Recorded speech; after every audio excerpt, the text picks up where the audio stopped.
What's up, guys? So it's that time again, and I'm just gonna leap into a bunch of books that I bought. So without further ado, let's get started. So I brought Brian Evanson's novel The Last Days. I really like Evanson. I've only read A Collapse on Forces, so I really wanted to read some more fiction by him. I hear this is like a kind of a crime novel, like a horror noir kind of mashup thing going on. I'm really getting into like the new weird scene in fiction, which is very underrated. No one really knows what it is, but it's some of the most exciting new fiction out there is being written in the new weird scene, and most of these are going to be part of that. Speaking of Evanson, I bought his collection of short stories, The Wavering Knife, which I'm looking forward to reading.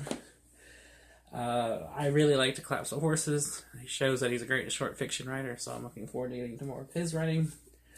I bought John Langen's novel, House of Windows. I did a review on his novel, The Fisherman, which I thought was one of the best horror novels I've ever read. So I'm looking forward to getting more into Langen's writing, and this is his first novel, so I'm excited to get into that.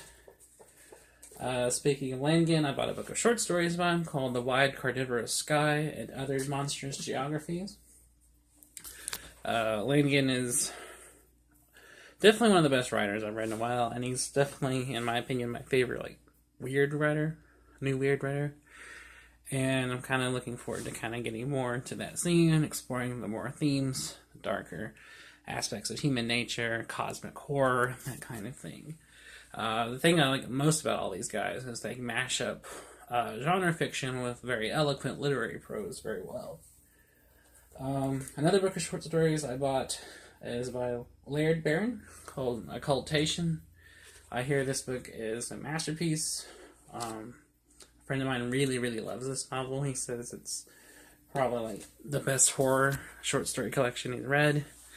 And he's a very, very smart guy. He knows his shit. So I definitely, if he says it, then I'm definitely like, okay, has to be. I also bought a copy of A Collapse of Horses. This is one I've talked about in the past. The copy I used in that video was one I borrowed, but now I have my own copy. And if you're interested to hear my thoughts on Evanson's short fiction and this book, watch that video. I bought a classic, Thomas Pynchon's The Crying of Lot 49. It's a classic. I've wanted to read more Thomas Pynchon because he's an interesting writer who wrote a lot of interesting postmodern fiction. And it's a book I actually didn't own, so I wanted to read it, get a copy. I'm currently reading Laird Barron's short story collection, Swift to Chase. I'm reading it, unusually for me, straightforward. I usually always skip around, but these stories are interrelated and they kind of build on each other, so I'm actually reading this collection in order, start to finish. It's very good, very weird. Barron is actually probably the weirdest of the new weird writers I've discovered so far. He actually, to me, puts the weird in weird fiction. Some of these stories are more kind of straightforward.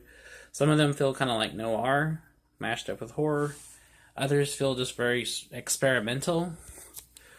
Some of these stories are very strange and kind of go off the rails into really weird hallucinatory territory.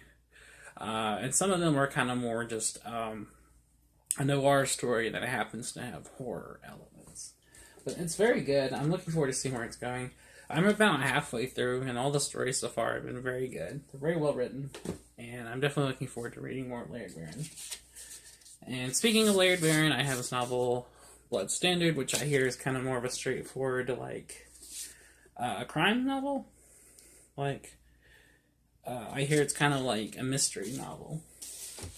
It might be a horror mystery novel, but I know it's definitely like a mystery novel. Let's see. I also have Paul Tremblay's novel, A Head Full of Ghosts.